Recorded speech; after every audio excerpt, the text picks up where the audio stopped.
একটি মাত্র ভুল সিদ্ধান্ত, যার কারণে একজন নবী হারালেন জান্নাতের রাজ্য। এমন একটি ভুল যার প্রভাব আজও আমরা প্রতিটি মানুষ অনুভব করছি।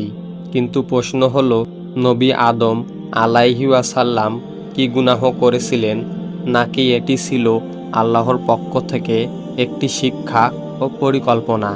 এই ভিডিও শেষ না দেখলে আপনি মানবজাতির ইতিহাসের সবচেয়ে বড় শিক্ষাটি মিস করবেন। আসসালামু আলাইকুম প্রিয় দিনী ভাই ও বোনেরা, আপনি দেখছেন রেদওয়ান ইসলামিক স্টোরিজ। এই চ্যানেলে আমরা শুধু কোরআন ও সহিহ হাদিসের আলোকে নবী ও রাসূলদের জীবন কাহিনী এবং ইসলামিক শিক্ষামূলক আলোচনা তুলে ধরি। আজকের ভিডিওতে আমরা জানব কি সেই ভুল সিদ্ধান্ত যার কারণে নবী আদম আলাইহি ওয়াসাল্লাম জান্নাতের রাজ্য থেকে দুনিয়ায় প্রেরিত হলেন।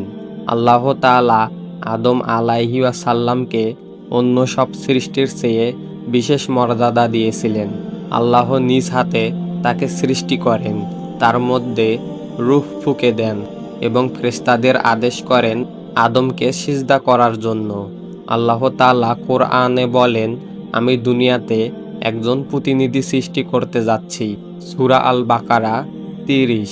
আদম আলাইহি ওয়াসাল্লাম ছিলেন প্রথম মানুষ এবং প্রথম নবী। আল্লাহ তাকে জান্নাতে বসবাসের সম্মান দেন, একটি সম্পূর্ণ রাজ্যের মালিক বানান। জান্নাতে আদম আলাইহি ওয়াসাল্লামের জন্য সবকিছু ছিল হালাল, শুধু একটি গাছ ছাড়া। আল্লাহ তাআলা বলেন, তোমরা এই গাছের কাছে যেও না। সূরা আল বাকারা 35। ভাবুন একবার, হাজারো হালালের মাঝে মানুষের নজর পড়ে শুধু একটি হারামের দিকে। এটাই মানুষের পরীক্ষা। শয়তান আদম আলাইহি ওয়াসাল্লামের সামনে সরাসরি শত্রু হিসাবে আসেনি। সে মিথ্যা কথা বলেছে, কসম খেয়েছে, লোভ দেখিয়েছে। সে বলেছে, আমি তোমাদের কল্যাণ চাই। সূরা আল আরাফ 21। শয়তান বলেছিল, এই গাছের ফল খেলে তোমরা ফেরেশতা হয়ে যাবে অথবা চিরস্থায়ী রাজ্য পাবে। প্রিয় দর্শক, শয়তান কখনো পাপকে পাপ বলে না, সে পাপকে সুন্দর করে উপস্থাপন করে। শেষ পর্যন্ত আদম আলাইহি ওয়াসাল্লাম একটি ভুল সিদ্ধান্ত নিলেন। আল্লাহ তাআলা বলেন, অতঃপর আদম তার রবের আদেশ অমান্য করলেন। সূরা তোহা 121। এখানে একটি গুরুত্বপূর্ণ কথা বুঝতে হবে, এটি কোনো ইচ্ছাকৃত বিদ্রোহ ছিল না, এটি ছিল ভুল সিদ্ধান্ত। নবীরা কবিরা গুনাহ থেকে পবিত্র, তারা জেনে বুঝে আল্লাহর বিরুদ্ধে যায় না। ভুল করা আর বিদ্রোহ করা, এই দুটির মধ্যে আকাশ পাতাল পার্থক্য। এই ভুল সিদ্ধান্তের পর আল্লাহ তাআলা ফায়সালা করলেন, আদম আলাইহি ওয়াসাল্লাম ও হাওয়া আলাইহি ওয়াসাল্লাম জান্নাত থেকে দুনিয়ায় প্রেরিত হলেন। আল্লাহ বলেন, তোমরা সবাই এখান থেকে নেমে যাও। সূরা আল বাকারা 36। দুনিয়া হলো পরীক্ষার জায়গা। এখানে কষ্ট আছে, পরিশ্রম আছে, আর শয়তান আছে প্রকাশ্য শত্রু হিসাবে।